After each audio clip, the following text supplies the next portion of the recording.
Hello, everybody, and welcome to the Type Thursday Book Club. 3 expert designers review a book on typography, design, layout.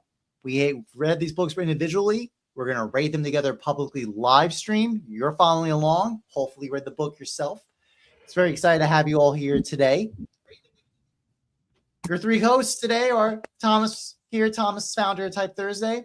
We have Michael from Type Thursday Phoenix and Matheo from Type Thursday Los Angeles. You guys doing well today? Excellent. Doing good. Well. Looking forward to this. Yes. So before we begin, a couple of reminders. 1, what is Type Thursday? Type Thursday is a meeting place for people who love type. You're working on type, you're using type, you care about type, you come hang out with us. We love type at Type Thursday.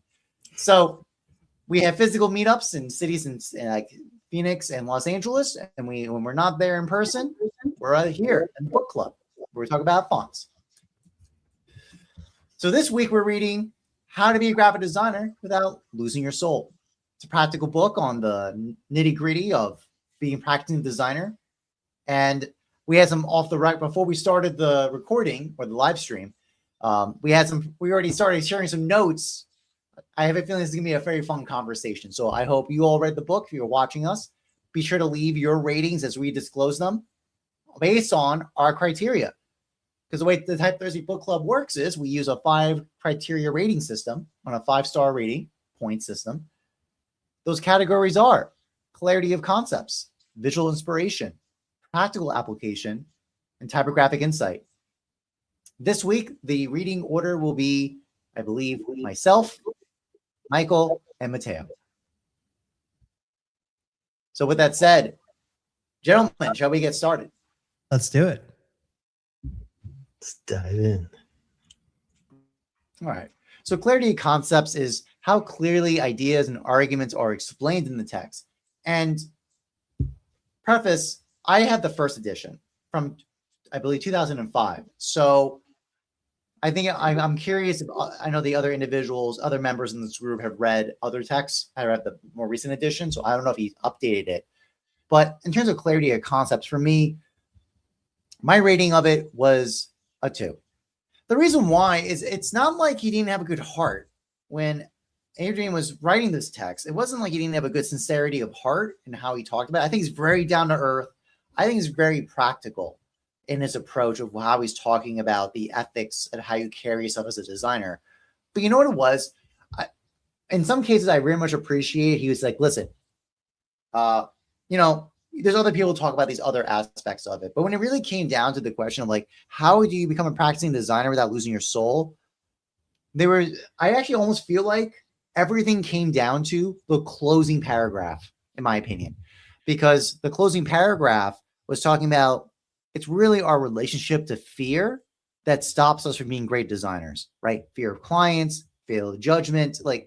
And I remember I just had in my mind the exact same thought from the logos of the last book. Exactly the same thing. I'm like, wait, you close on the thing I think is the most important. Like the most particular thing that the designers need to learn about is how we have courage and deal with fear.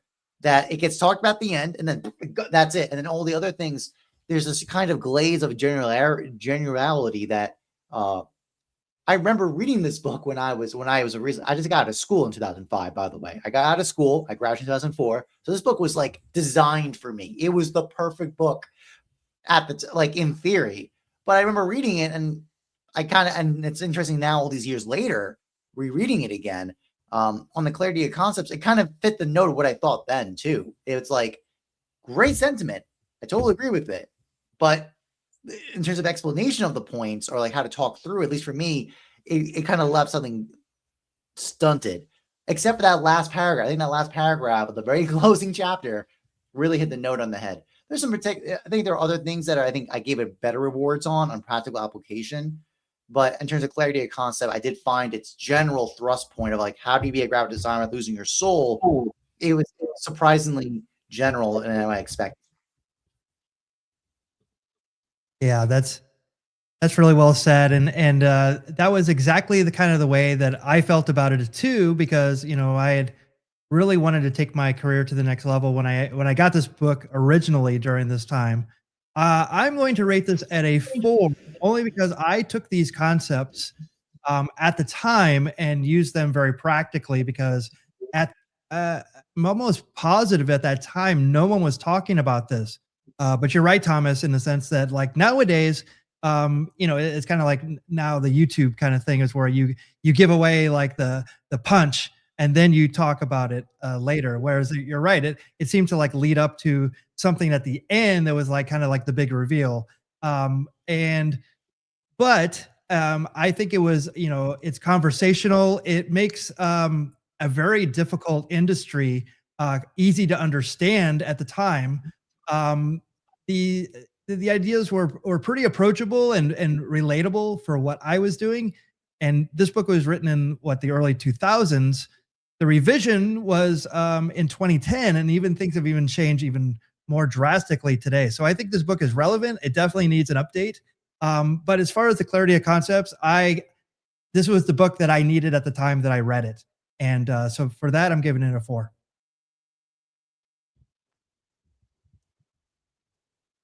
Very nicely said, you guys. Well, we've got some disagreement happening all across the board because I landed at a solid 5. And the reason that I landed at a 5 when reading this book is it came at the perfect time. This is my first read through Adrian, I'm going to say his last name, Shaughnessy, How to Be a Graphic Designer Without Losing Your Soul. And with everything that is happening in the world today, with all the changes that have happened to the design industry, I really feel like it was pertinent to now. And the discussion on the clients, there's a lot of discussion about running your own studio, working with clients. What does that look like? What does that feel like? And, do's and don'ts. And no other book that I've read throughout my career really talked about the nitty gritty. And I've been dealing with this right now with working with a client, working with clients, and working with also coaching other people how to deal with clients either as a solo designer or in a studio sense. And a lot of this it boils down to communication. And I thought Shaughnessy did a great job at taking me through this. And the concepts were clear. They were pretty short. But yeah, I felt like clarity of concepts was the strongest point of this book. All right, I'm guessing disagreements. I think in general, because like for me, I think the main tension was if the answer is your reputation matters, don't be a dick. Like, I guess cool, but and that's not really where all this tension shows up. The tension is not the question of don't be a dick. Your reputation matters.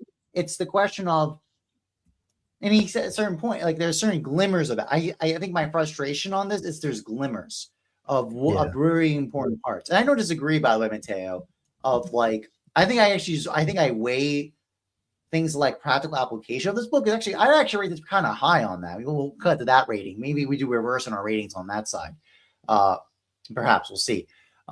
Because I do think he's very practical and he's walking you through these points. But when it really comes down to like, I think general design, and I'm already reading our next book, Ruined by Design by Mike Montero. And I think design ethics is a general area that it's like, it seems like a very clear thing that no one talks about. It's very important we talk about these things, but when we actually ask the question, like, but how do we do ethics? Like, how do we do the right thing? It's actually really, really hard because anything you're going to say a lot of times can be very general and glazed. It's going to be a very particular, generalized point. When most ethical questions are really detailed things of like misunderstandings,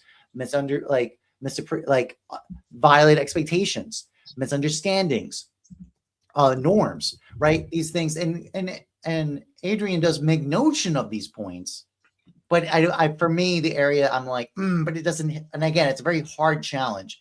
I think also what Michael's saying too is very fair in terms of like, listen, if you don't have any understanding, especially if you think about this, that you're just out of school and you never dealt with the design studio, you don't know anything about it, and the setups and grammars of how it works, this book is pretty clear about those points. I think that's fair. I think the part I guess what I'm just trying to clarify where my energy is coming from on this is that central question of not losing your soul, like to have a relationship. which I think he notes. But the thing is, like that's actually a whole other domain of conversation that this book I find can't get to, because that's about all this such a huge lay of land of points. But I think what you're saying are very fair. Yeah, I think the Mike Montier book that we're doing next week is going to go further into that. And it's like, you're right, it's the losing your soul part of it that I think hooks people in, that they think they're going to get some sort of secret sauce about the design industry. But like when I was teaching at Chapman, and I taught a business for graphic designers class, and it was really surprising to me that like no one talks about the business of graphic design. So like I remember this book, and there was there's obviously like, the Chris Do stuff that talks about like the business of graphic design. But like even my students hadn't heard of Chris Do. So it's like, and I think it kind of boils down to the question of like, is it possible to succeed in design without compromising something important? And I think that that's like the biggest question out there for people, is like, do you have to, maybe do something for a company that you maybe don't believe in, or just to get paid? And it's even a bigger question today. Yeah, Michael, that was a piece that I was also feeling too. Adrian Shaughnessy talks about, the capitalistic approach to graphic design of just like making corporations more money. And that's kind of a sad reality that we all have to face, but then trying to have ethics, and I do agree with your points, Thomas, that he doesn't go too far into depth, and he doesn't really like over explain anything, but I kind of like the shortness and the briefness, because he gives a lot of examples and maybe anecdotes from his career and other people's careers that help provide context and more clarity as he goes. But you're right, there's not a lot of addressing the question how to not lose your soul. I mean, he kind of like talks about the state of design, it's changing, being a graphic designer, and working in like maybe social good, and how that can take forms in different ways. Like he gives the example of a friend's design studio who's making wayfinding signage, and it's helping people navigate through a city, and that's a means of design for good, not for like corporations making more money. And that's just one of many. So there's some interesting talks about, as a designer, sometimes you've got to take the job that just makes and pays your bills. But if you have enough success, then you can pursue things that are maybe more ethically aligned. But to your point, Michael, that you made, if you're fresh out of school, you haven't had success, there's no momentum coming your way, there's no clients coming for to hire you, you've got to take the jobs that you can and get paid where you can. So there's not a lot of options there, right, for say not losing your soul. So yeah, great points all around.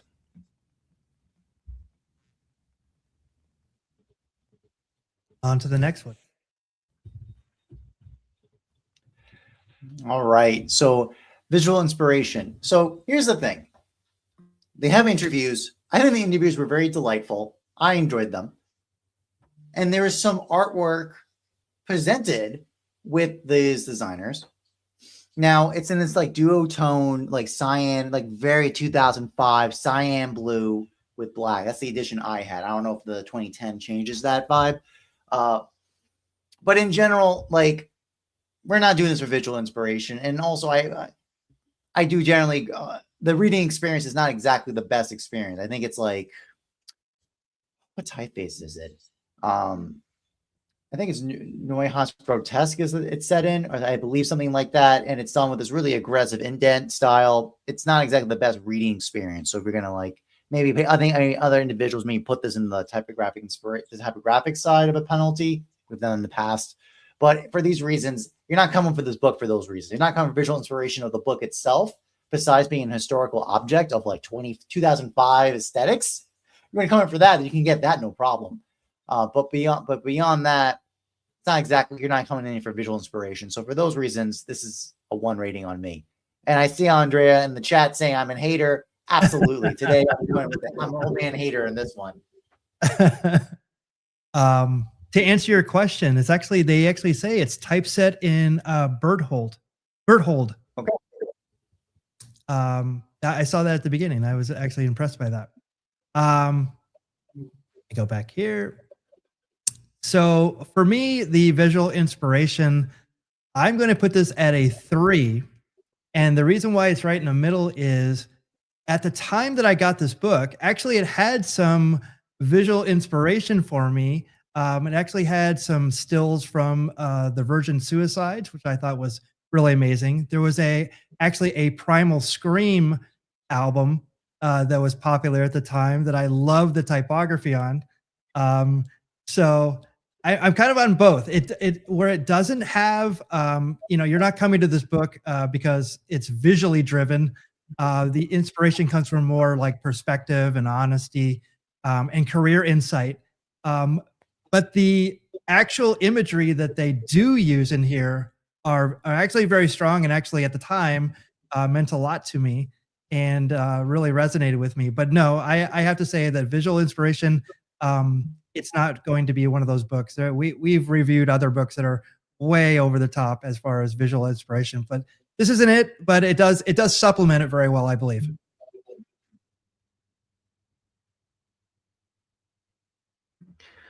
I completely agree with Thomas on this one, and yeah, the book is extremely hard to friggin' read. The way that this thing is typeset, if you compare it to Robert Bringhurst, it's just like, oh man. So I'm landing for visual inspiration on a solid 2. I was gonna land at a 1, but I'm giving it a 2 because the interviews at the end where he's showcasing work from other designers, and it's great work. And they're good examples to get visually inspired by. But as far as typographic layout goes, oh man, this book is a pain in the ass to read. There are so many times where, like, within one line, the length of the paragraph, the measure, is just so long and such a drag. And so my eyes, and my brain were just having a hard time connecting all of the information. And there's a lot, it's walls of text, the whole book is just, this is the whole book. It's walls of text the whole time, all the way through. And it's just that. And like Thomas said, look at that indentation style. It's very funky. It bothered me at first, the indentation style, but then the way he played with the columns and the margins, the notes and the asides, and kind of like it almost felt poetic the way he was using indentation. Then I was like, okay, this is fine. And because of the notes on the side, some of the paragraph lengths measures actually okay to read. So there's a couple paragraphs where I'm like, oh, thank God, like I'm getting like the proper reading length here. But then 80% of the book is just like a long drag and not visual. There's not, and we've joked that previous design books were literally picture books that we get to flip through. This is not that. This is just walls of text that are going to hit you in the face. And so there's not a lot of visual inspiration. Being a design book, it kind of, that's not the topic of this book. So it makes sense, but we're all designers. We're all visual thinkers and learners. It would have been nice to have visual aids to go along with all these stories that he presented. Yeah. My main issue with this book, it's like, if we bother, why bother? I understand why, by authority to show the images of the work, right, by the designers, and they're good, great work. I agree. It's that duotone, man. It's killing me. That's not what, none of those designs were meant for that. So it's like the bootleg. Like, listen, it's like the kind of thing a designer on the cheap would do when they're like, listen, I could do a 2-color run. Let's just duotone the son of a gun, and it's like the feeding let's contrast that to like house industries where they're going insane with like the metallic inks and like the textured like UV hits treatments on the paper. It's absurd, the production quality of that book. You go to that and you come to this book and you go, what happened? This is like something a senior would have to do in design school to get, because they ran out of budget. They go and do a 2-color run on the job. Not to be a hater, but I guess that's my job today, to be a hater of this book.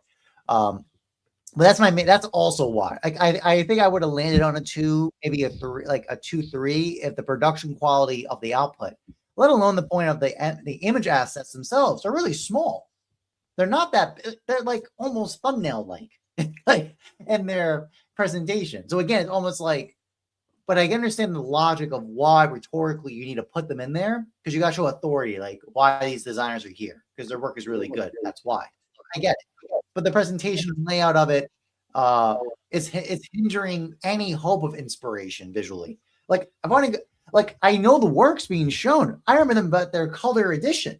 You know what I mean? In my memory, I remember that. But if I didn't have that memory and all I saw was the duotone, maybe I'm thinking that's what it is. It is the duotone edition. But that's not it. That's just a production artifact of this design, deciding to be this aggressive cyan, this like really 2005 cyan, which I did use back when I was in art school. I absolutely in design school use the cyan. Yeah, and I also think that one thing that needs to be said here is because this book was, it came out in 2004, 2005. That was actually the style of a lot of books at that time. I remember reading books about learning like Flash and other web layouts. That's why it's so close to my heart. But all those books, like I think it was by like New Writers was the publisher, and the books were actually laid out that way because it was a stylistic choice and it was of the time. And I think that that's one thing that maybe we need to be a little bit forgiving for. But looking at it now, it does look dated. It's hard to read. But at the time, it was like one of those stylistic choices. But yeah, Stefan Sagmeister, like a lot of his work, I think his book was like laid out very similarly. Yeah, I mean, Michael, you brought up such a great point. Here's the chapter sections. Notice that if I hold this far away, you just can't read it. The text disappears. Even the cyan text becomes a blur and you can't read it. And then that secondary gray color, you can't read it. In low light, there's a lot of times I'm reading at night. I couldn't friggin' read what was going on here. I had to grab my phone and turn a flashlight on, which that was uncomfortable. The other side though, this is where he uses like an aside and then the paragraph width gets tighter, and that measure is readable, but then the long over lengthy ones were just not. And it made reading this book a drag, to be honest. Like visually it just wasn't inspiring, and then like you hit these pages, these spreads that like, oh, they look fun at first because of the color, but then you get to try to read it and you're just like, wait a second, oh shit, my eyes are failing. So it's just they talk about accessibility and design, and he mentions that in the book a little bit, but especially in print design, like if a book is meant to read, let's make it easy to read. Yeah. And I have the original book, but I also got the iBook because I wanted to read the extra chapters, and it's actually easier to read. Like, so it doesn't have all those craziness on there. So it's actually easier to read and consume. So, all right, on to the next one.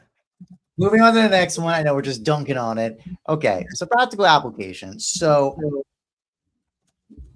obviously, with a caveat, I don't know I assume probably the second edition has a similar issue, but we got some real artifacts of history here. There was like written letters and postcards were discussed here as legitimate and phone call, like straight up just calling people.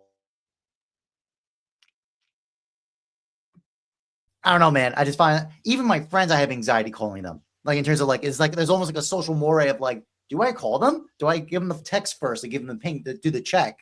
Can I call them after? Anyways, like the world's so different on those aspects. So you would think that means I'm going to instantly, as I'm being the resident hater to this text, you think I'd instantly dunk this to a 1, but I will not do that because I think it actually has a lot of timeless practical notes, how to do presentations, how to manage cash flow, how to manage a studio, that still holds up as practical points. The particularities are going to be wildly different. Even when he does caveat, like, listen, I'm not going to go into details of what software to use or this or that, which thank God he didn't do that, because if he did, this book would be obliterated in terms of being irrelevant because things are so different now. But its guidelines and its general outline, I think, is incredibly practical and still very useful. It's going to be a lot, but there's going to be a lot of historical artifacts. You just have to like almost like look beyond to get to the real seeds of the insight about it. So that is skewing the practical application, in my opinion.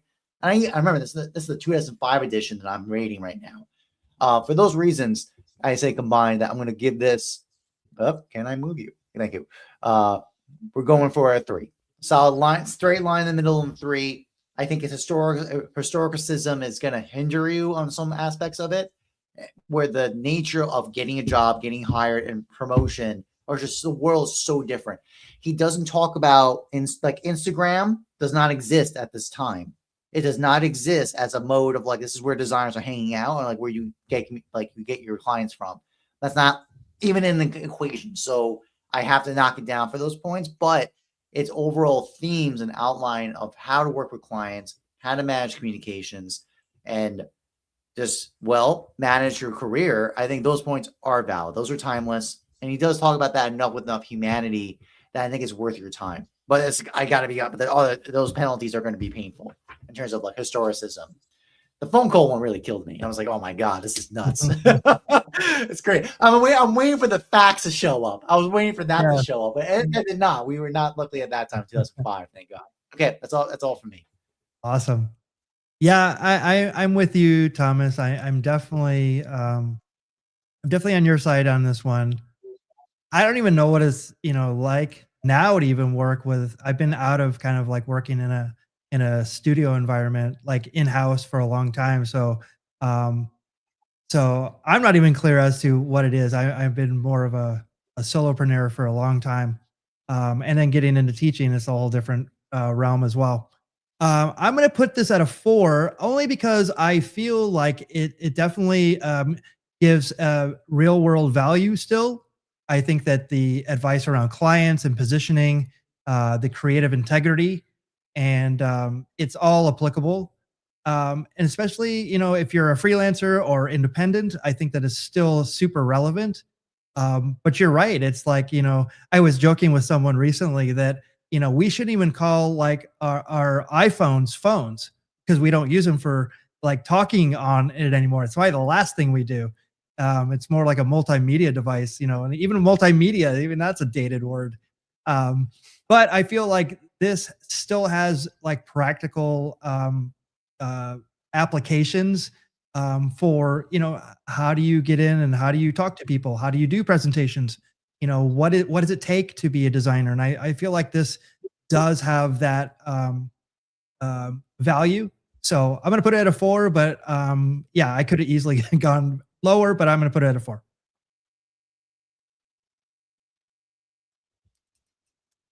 Excellent. Let me jump in with mine here. Trying to look at my notes. Okay. On practical application, I'm strongly aligned with Thomas on this one. I don't see a lot of like step-by-step guides or workshop tools, things to follow along with, like we saw in Martina Floor's Golden Secrets of Lettering. I thought that was great. I thought the lettering manual by Ken Barber was very practical. And Elements of Typographic Style by Robert Bringhurst, concepts to apply to your life. Even 7 Habits had a lot of practical application and how to apply things. But with Adrian Shaughnessy's book, I just felt like this is the area where I wanted more, definitely, as far as like the topics that they're covering. It could go and give us more examples that you can apply to the real world. And I do think I'm landing at a 3, right? Because like Thomas said, he covers, running a design studio, dealing with money, dealing with clients, dealing with presentations, how to be a good presenter, and going beyond just being a good designer, right? And it's because it kind of takes you through a lot of like, hey, being a designer nowadays in the real world practice, here's how you're going to stand out. And that's why I landed at a solid 3. Okay, so general sentiment, basically in agreement, right? I don't think we have that much contention in terms of good heart, but there are particular like the datedness of some of its notes. And then, by the way, the chat's having a great time talking about this text versus phone call question. I was about to read a comment. I was about to upload a reply in there, by the way, of I think you guys remember that meme where it's like someone sending a message like, are you emotionally available for this conversation? In terms of can I call you? We have to like it is interesting, the generational gap sometimes in terms of who feels comfortable with phone calls versus texts. versus I don't know what other people do. I don't know what I don't know. I don't. It's just an interesting kind of counterplay of different generations. Oh, FaceTimes. I don't know. I mean, could you guys imagine? I don't know your clients. Could you imagine FaceTiming your clients? I actually had a client do that to me. Like they FaceTime me. I was actively nervous. I was like, "What is happening? I don't understand." And then I got to do the thing where like now you're up, like because I can't do the full. I can't do the boomer low phone move, right? Where the camera's like your face is like disgusting. So now you got to do the millennial thing. You got to raise it up, and now I got to because it was a lot of anxiety on those times. Oh my god! Why do you think I have a studio setup? I don't want to look like an old man. Michael, great reason to have a studio setup. Excellent. Awesome. Okay, we're just moving on. No other thoughts? That's fine. I'm going to be very fast about this because, you know, the information is nothing typographic based. So there's no content about type. You're not coming this for type, not directly. Even in terms of Rudy Vanderleest from Emigre is featured. So there is some insights that is typographic based. You get some interesting knowledge for insights of like Rudy was trained by Harriet Norzai, whom we're reading his text, The Stroke, in a couple of weeks. So there's some interesting details about that. But for me, when we combine that little only that slight glimmer of typographic insight about Rudy Vanderleest and Emigre, which is very important for design typographic history in the 2000s, in the 90s especially, and a little bit 2000s too. They kept going 2008, I think, if I remember correctly. But besides that, the everything Matheo said before that was penalizing, he penalized in typographic inspiration, in visual inspiration. I put this down here because that's what we did last time with design everyday things. That's what we really penalized Don Norman on, was this. So for that reason, could plunk it with a 1 for me. That's what I got. Yeah, I don't know how many 1s I have, but I'm right with you. It's not going to give you. It doesn't have a direct focus on typography, and but weirdly they did put a lot of effort into making the typography the way that they did, and so there was a lot of effort there. But you're right. It's a book about the life of a designer, and very not about the mechanics of design itself. So for that reason, I have to give it a 1. And again, I still have to give it the caveat that it was of the time, and there was so many books that I read were very similar, and I didn't think anything of it. But now looking back on it, it is dated.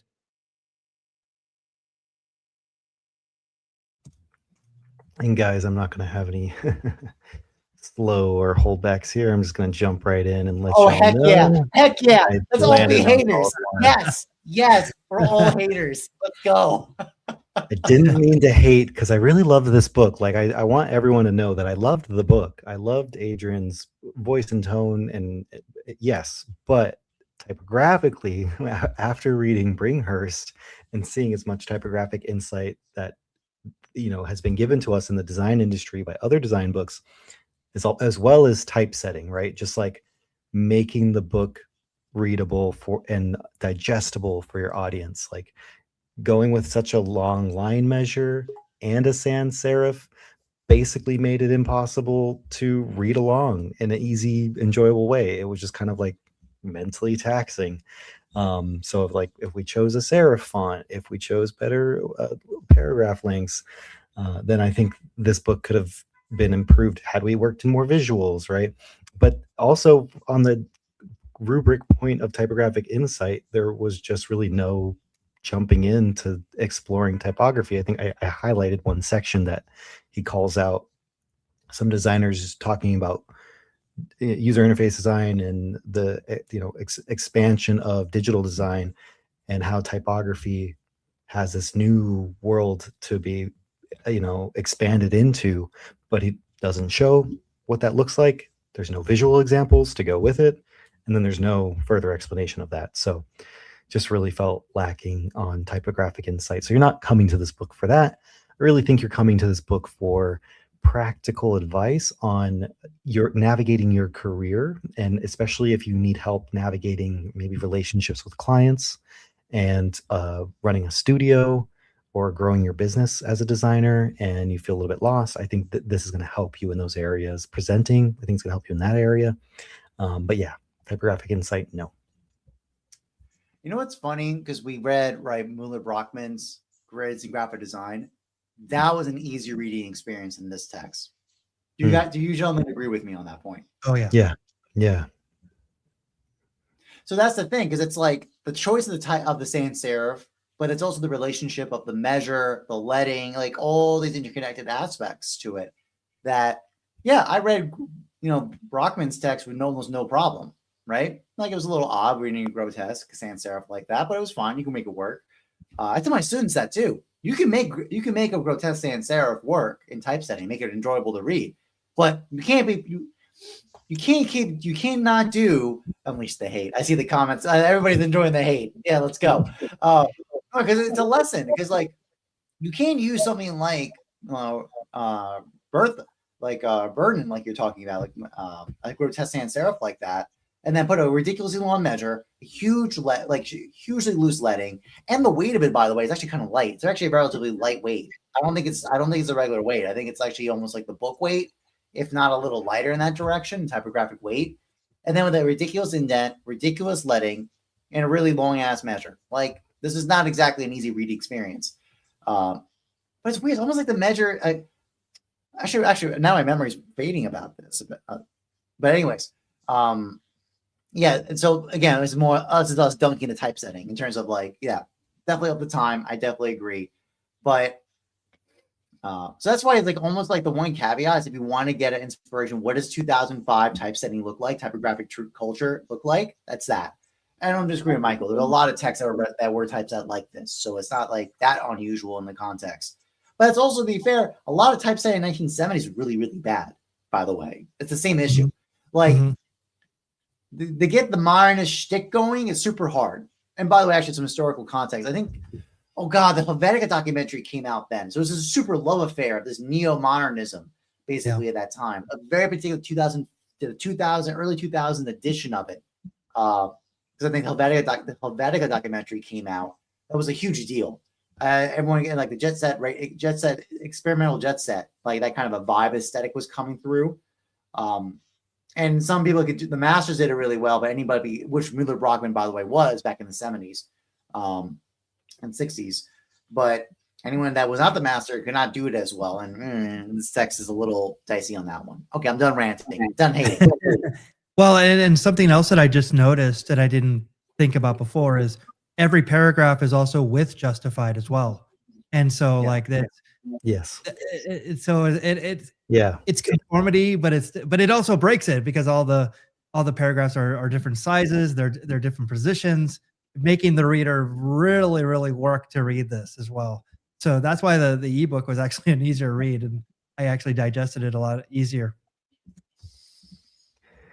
Yeah, you could. That's funny, Michael, because you're right. The ebook, you can, from when I was using, I think Amazon Kindle's app, it'll let you pick a serif, pick like a background color, and I would go to beige, so it wasn't burning my eyes out, and then pick your font size. And then your justification. So like as a designer, I was like, oh, I love this. I get to like redesign my little books and then just like make it easy to read. But in the physical text, having that justified paragraph and it's forcing some of the words to squish together really tight. So your tracking is a mess in a lot of these different paragraphs throughout the entire book. And I'm just like, and Thomas, I think your point about like, it's a lighter font that just is harder for the eyes to just, sit with. So yeah, this was a tough one to read. Listen, you get a bunch of it's Type Thursday. You got typographically informed designers. I don't know what to tell you. Sorry, we're going to bring the hate in terms of the chat comments about this. Okay, shall we move on? Because it's a great text. Like, no, as you can tell, there's some generally strong ratings on some points about this text by some members in this group. But in this typographic insight, we all beat it up pretty bad. Okay, so let's close out with the overall impact. Okay. So listen, I think texts about design ethics, or the kind of all the aspects of the totality of the human designer and all its aspects of it, are really rare. These texts are really hard. So I really appreciate that it even exists. I think it's at the foundation for things like Mike Montero to produce his texts. I think in 2010, like his came out, if I remember correctly, 2015, I think. So for those reasons, I think it's very important. Now, the problem is the visual inspiration, it's kind of definitely not there. Typographic insight, it's not there. It does get for me some push up because of the practical application. I gave it a 3. And I think it's clarity of concepts. I think there were some good points about, but I think it was really missing what designers need. I think it's a great foundation text that needs a, like, I would give it to someone, but I would have to immediately give them a bunch of other texts to support this, to kind of flesh out what's being done here. So for those reasons, it's not like my go-to definitive, like this is the text to read to get your design ethics, because there's just the time, the historicism of like being locked in a certain time is hindering too much for that. And when it does have those eternal points, those points that are more ahistorical and more, they still stand today. They're not, from my judgment, they're not clear enough to pierce through what is the question of being an ethical designer.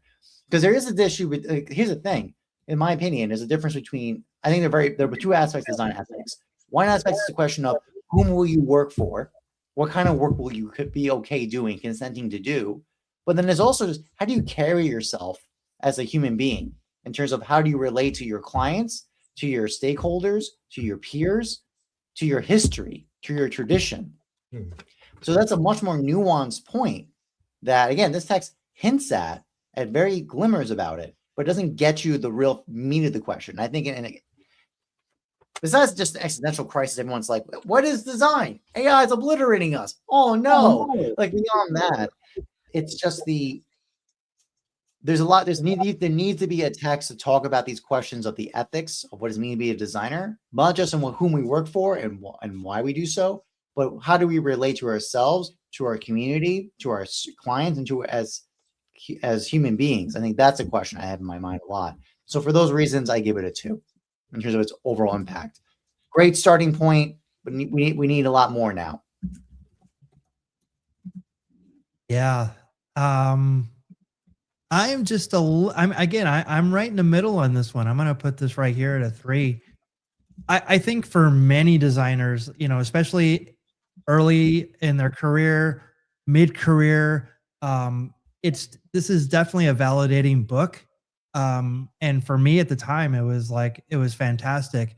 I think that the one thing about just the design industry is like it's moved so quickly and nothing seems to stick. But it's like, I think just having these voices out there, and I feel like I've become one of those voices. In fact, on Monday, I'm talking 2-3 times about the AI in design. And you would be surprised about how many people don't have like practical experience to put AI against. And one of the points I'm going to bring up is that, like, I remember hearing the same things about AI that I heard about Photoshop, that I heard about, film and cameras and just everything that we were doing. It was a lot of the same concerns. And, was it, not cheating, but is it, it's cutting corners or, you can manipulate different things. So I feel like just even having these conversations is relevant. I think this, where I don't know how this book could even keep up. They could come out with one every single year. So the overall impact, I feel, is like it's right in the middle, only because I just don't feel like it can keep up with, relevant things of today.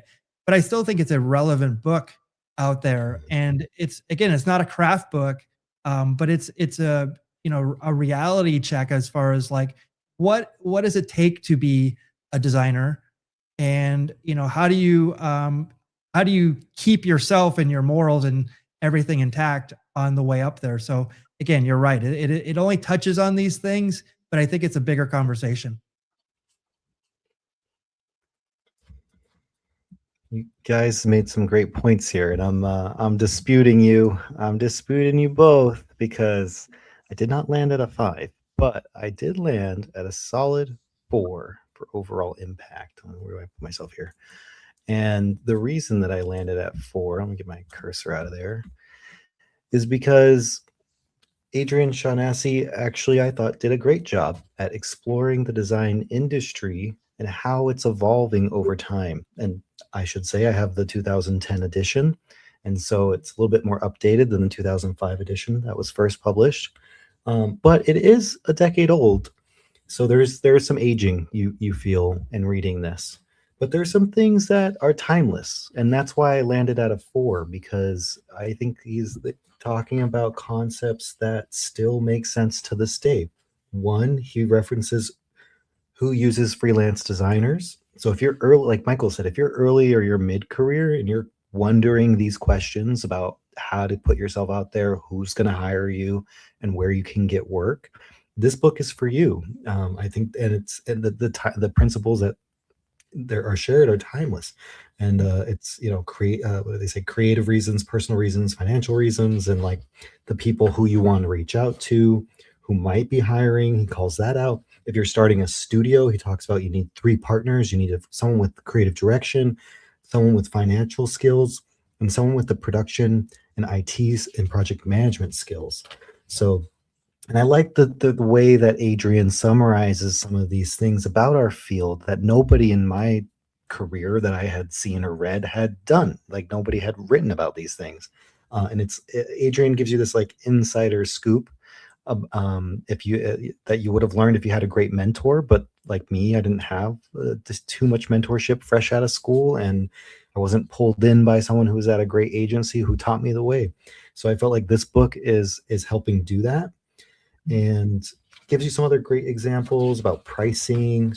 But in particular, I highlighted this excerpt here that I really want. Oh, yeah, this too. Like, here's a list of what needs to be done as running a studio, and this is for everybody. It's 8 different things, and it's broken down where it's like, yeah, this is everything to the end of the day, even if it's AI involved. So I think that's timeless. But there was one little excerpt I wanted to read for you guys. There it is. And basically, it touches on what's happening today with AI. And even though AI didn't hit the market at this time, the design industry was changing. And he says, at a time when anyone can be a graphic designer, designers are being forced to ask themselves 2 fundamental questions. What is our role in modern culture? And what is graphic design in the age of screen-based communications? Now, let's swap screen-based communications with fucking AI, and you're asking yourself the same damn question. Everyone can be a designer now because of the damn tools in the market, Canva and whatever else is coming out, and you can prompt to design. But I think what's happening is designers are becoming directors, art directors, creative directors, taste makers, people who have a sense of what is good and what works and what really engages people on the other end. Because anyone who's used AI or put it to work, they're all kind of reaching the same issue, is that it's not actually engaging the same way that they thought that it's been promising to. And so people are coming back to hire other people, other designers, and being like, hey, I designed this with AI, take my AI design, and can you make it better and make it actually engage? I think, Michael, you shared a story on one of our episodes just like that. And I keep hearing more stories just like that. I've had friends come to me with problems just like that. So for me, overall impact is there. I hope maybe there's an updated edition, but with the edition that we have now, it still has relevance. Yeah. Yeah, it's interesting how we weight it. Like basically, the historicism aspect is definitely a weighting aspect, right? So it's actually, I think Michael's kind of on the line in the middle, kind of hits the note, balancing both points from me and Matteo.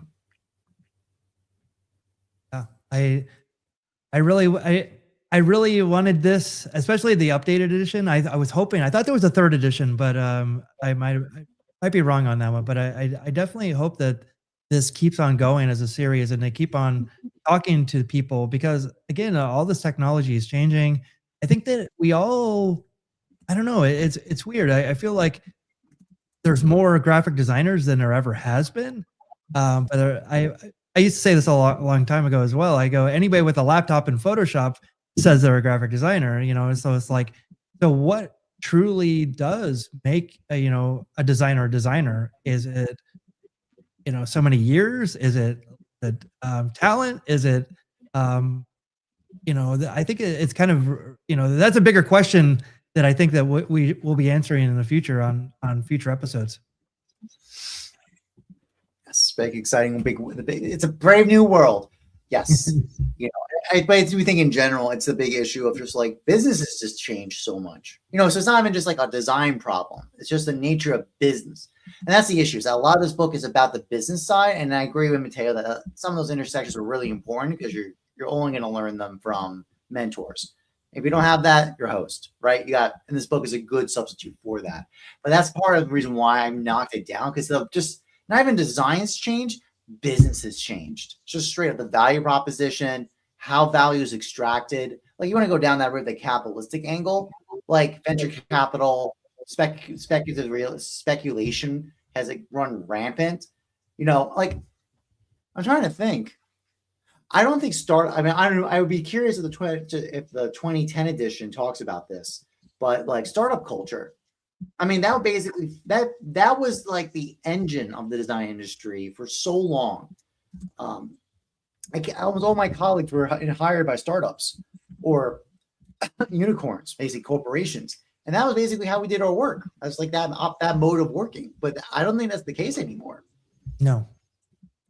So you see, like an entire orientation of like how our industry is oriented has changed just for that fact. I think it started and it was the post iPhone era, right? 2000, I think, yeah, because it was around 2007, iPhone came out in the App Store.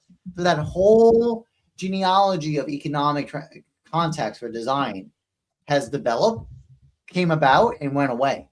So interesting. So it's just, I think that's why my skewing got moved down, because it's not even just a critique of his discussion about design. That's the issue. It's just that it's a discussion of business. It's just so different now than the 2010 or the actually 25 edition I had, especially. Yeah. Go on to the wheel. Shall we move on to the wheel? Let's do it. Give me a second here. Wheel of And as Fortune. we're transitioning, guys, what's your ratings? I don't know if you guys read the book, but the chat, if you guys read the book, we want to know. Do you agree with us? We've been coming with some serious hate. Who knows? Do you enjoy that 2005 aesthetic of the typography, that neo-modernism? If you let us know. Also, like and subscribe. Don't forget to like and subscribe. Helps us out a ton and costs you none. And by the way, the chat has been on fire. We have a great chat. Yeah, it's been great conversations. We'll share some of the comments later. Okay, we got this wheel. Here we go. Spin wheel. Let's see what we get this time.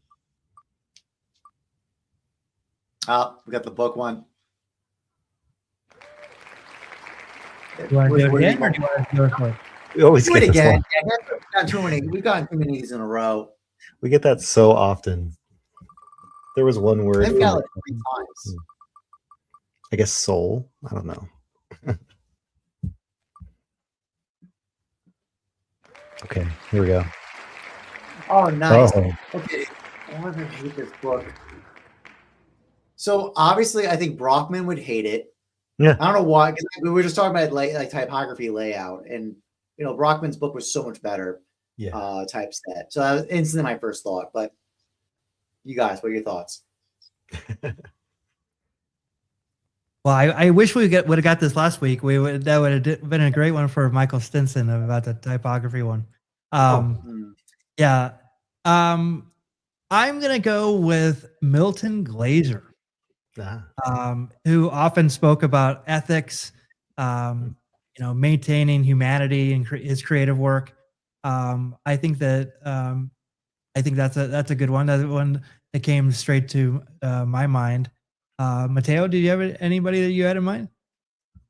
I was thinking Robert Bringhurst would absolutely hate this book because the proportions are not within the golden ratio. This is not a mathematical, well proportioned book. I mean, it holds nice in your hands, but when you look at the paragraphs of text and it's just that the whole entire time, and Robert Bringhurst would be like, go pick up my book and look at my rules on justification and spacing and fixing all of those cramped spacing. Because if I should, at one point I was almost thinking to take a photo of like where these letters are literally crashing into each other because of the justification, the way the rules that were set up here for the typesetting this book.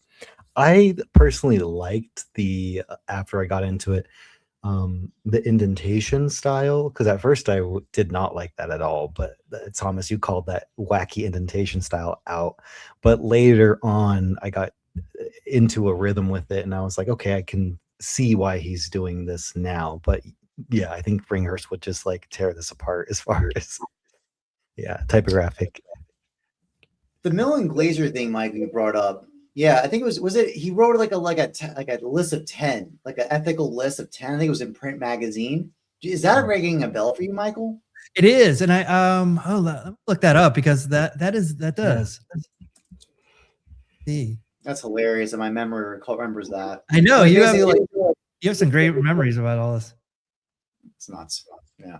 I guess it was like an increasing scale of like 10 questions, each one more morally dubious in terms of its ethical implications, like things like, would you work? I think, would you work for a tobacco company? Like that was absolutely one of them. I think another one was like, would you purposely, like a wine company that was like brand new, would you purposely make the branding look old to make it look like a legacy organization, like a legacy winery or something? Is it the 10 rules for life and work? Or maybe, yeah, something like that. Yeah, that's interesting. I wonder what this book would look like redesigned. Like we have that redesign one chapter. I think we should redesign the whole thing. And that'd be a fun challenge. I would because I don't disagree with you, Matteo, on that indentation having a rhythm. I don't disagree with that. It's so intentional. It's so extreme indentation that it creates a rhythm. Yeah. It is extreme. I like that challenge. Yeah.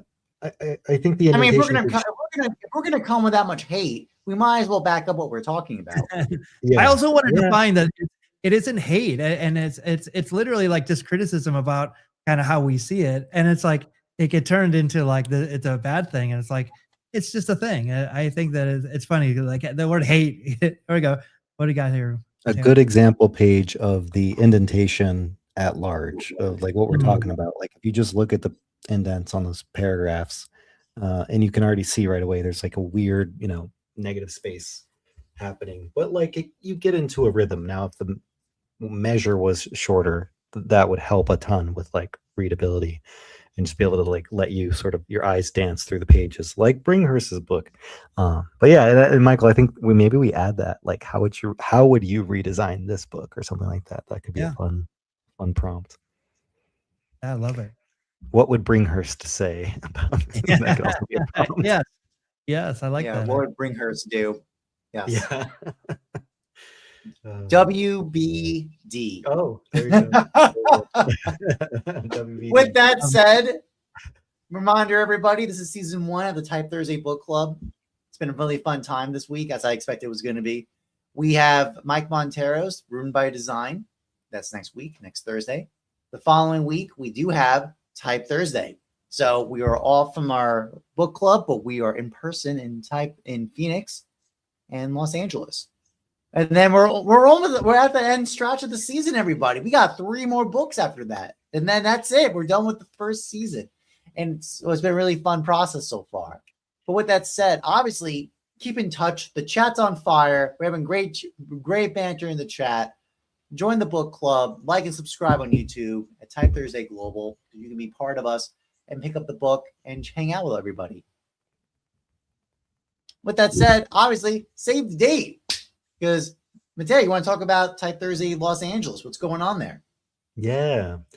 At Type Thursday Los Angeles, 3 presenters get to show their work, and you, as an audience member, get to give your feedback, ideas, critiques, suggestions, bring them all. As well as you get to meet friends. There's pizza, there's food, snacks, drinks. It's going to be a blast.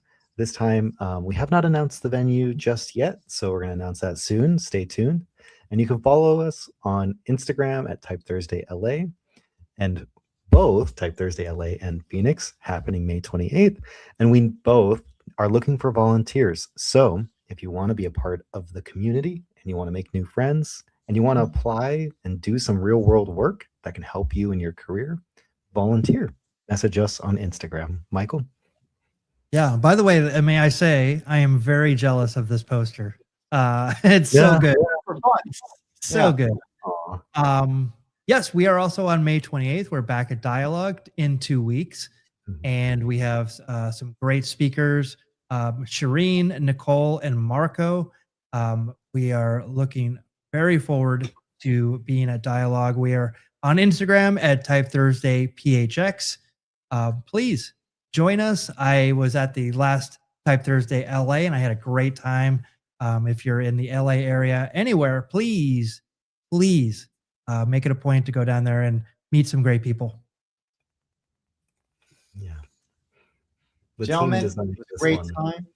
It's gonna be a great Type Thursday in 2 weeks. So obviously, if you're in Phoenix or in Los Angeles, and you're looking to connect with people who love type, if you love the banter and the conversation you got here at the book club, now imagine that in person with work in progress projects, right? Working on letter forms in use, making, or talking about them. So that's our Type Thursday events. This has been the Type Thursday Book Club. It's been super fun. We'll see you all next week. Thanks, everybody. Thank you. Good night.